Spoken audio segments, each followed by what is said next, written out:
Imos ver como resolver ecuacións de segundo grao. Primeiro, que é unha ecuación de segundo grao? Bueno, simplemente unha ecuación normalmente, pois imagina, isto é unha ecuación de primeiro grao porque tes aquí un x. Pero podería ser que tivésemos pois un termo en x cadrado. Pois neste caso, como temos tamén o x elevado a 2, pois isto é unha ecuación de segundo grao.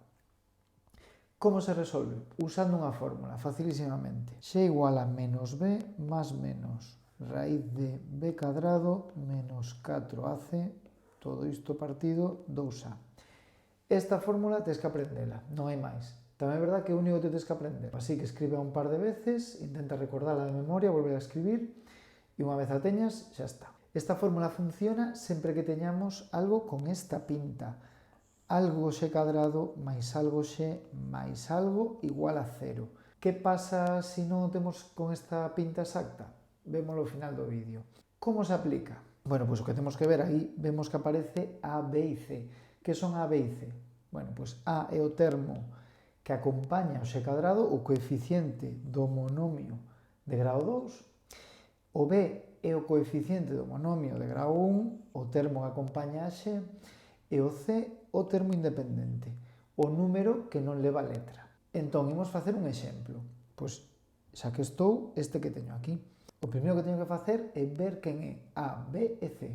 Quen é A? O número que vai con x cadrado. Neste caso non hai ningún, se non hai ningún é como se puxese 1 por x cadrado.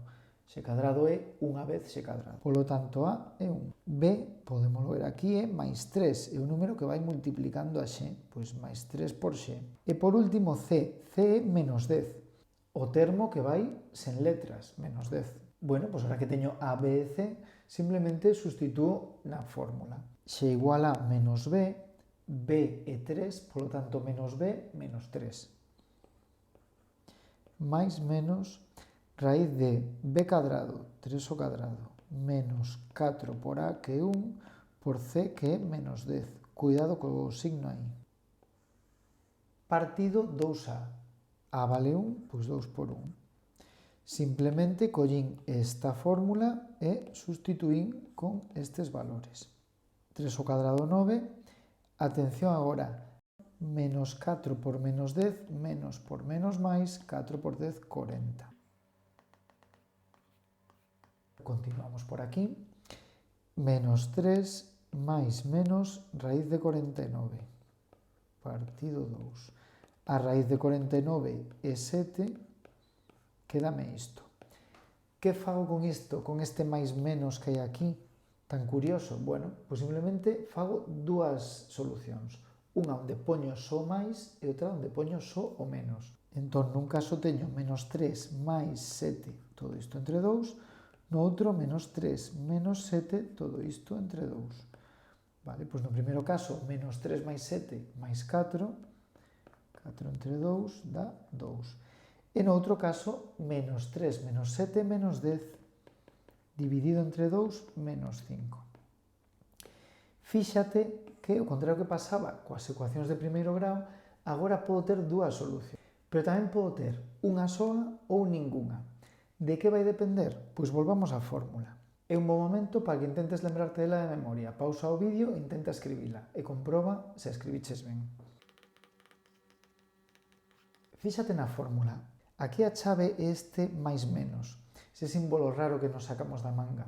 Porque como vimos antes, isto vai provocar que teña unha bifurcación, que de repente teña que coller e dicir, se colle un máis pasa isto, se colle un menos pasa isto. Dependendo do que pase nesta raíz, teremos dúas solucións ou unha ou ningunha. Se o que hai dentro da raíz b cadrado menos 4ac é negativo, nós non sabemos facer raíces de números negativos, polo tanto, non terá solución. Pode pasar tamén que isto dé a 0, que b cadrado menos 4ac dé a 0. Nese caso, pois tanto dá que eu faga menos b máis 0 partido 2 que menos b menos 0 partido 2. Vai dar o mesmo. Polo tanto, nese caso, só tería unha solución. E o último caso é pois, que b cadrado menos 4ac sexa un número positivo, polo tanto, vai haber dúas raíces, a raíz positiva e a raíz negativa, entón terei dúas solucións. Unha sumándolle a menos b o que dé a raíz e outra restándolle a menos b o que dé a esa raíz. Esas son as tres opcións. Ninguna solución se raíz negativa, unha solución se raíz cero e dúas solucións se raíz positiva. E que pasa se teño unha ecuación que non ten esta forma? Algo por x cadrado máis algo por x máis c igual a cero. Pois simplemente teño que mover as cousas, agrupalas ata que teña esa pinta. Cousas que me poden pasar, por exemplo,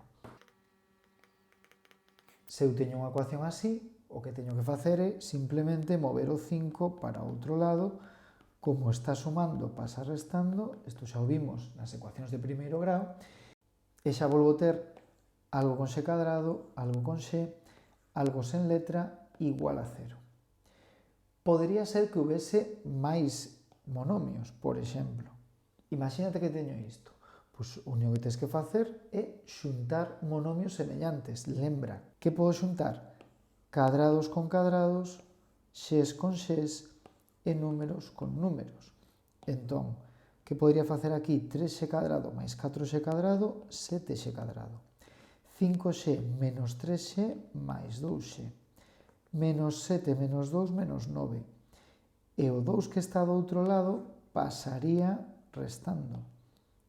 Polo tanto, quedaría 7x cadrado máis 2x menos 11 igual a 0. Aquí, pois, aplicaría a fórmula. Con que valores?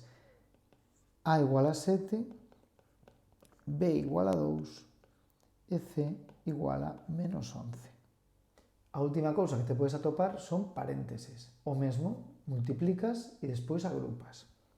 Por exemplo, se tes algo así, pois empezas desfacendo parénteses. 3x por x, 3x cadrado. 3x por menos 2, menos 6x. Máis 5 por x, máis 5x. Máis 5 por 1, máis 5. Igual a menos 3. Bueno, como o menos 3 o vou ter que pasar para outro lado, pois vou non facer xa. Restando pasa sumando e dese lado quedame 0. E agora agrupo como fixen antes. 3x cadrado non ten con quen sumarse nin restarse, porque non hai máis x cadrados. Menos 6 máis 5, menos 1. 5 e 3, 8. E aquí aplicaría novamente a fórmula. Primeiro, quen é A? A é o número que vai con x cadrado, 3. Quen é B? O número que vai con x, en este caso menos 1. É como se aquí houvese un 1. Menos 1 por x é menos x. Menos 1. E C, 8 neste caso. Simplemente collería a fórmula onde pon A, poño 3, onde poño B, poño menos 1 e onde pon C, poño 8. Queda unha cousa, as chamadas ecuacións incompletas, pero iso deixo para outro vídeo.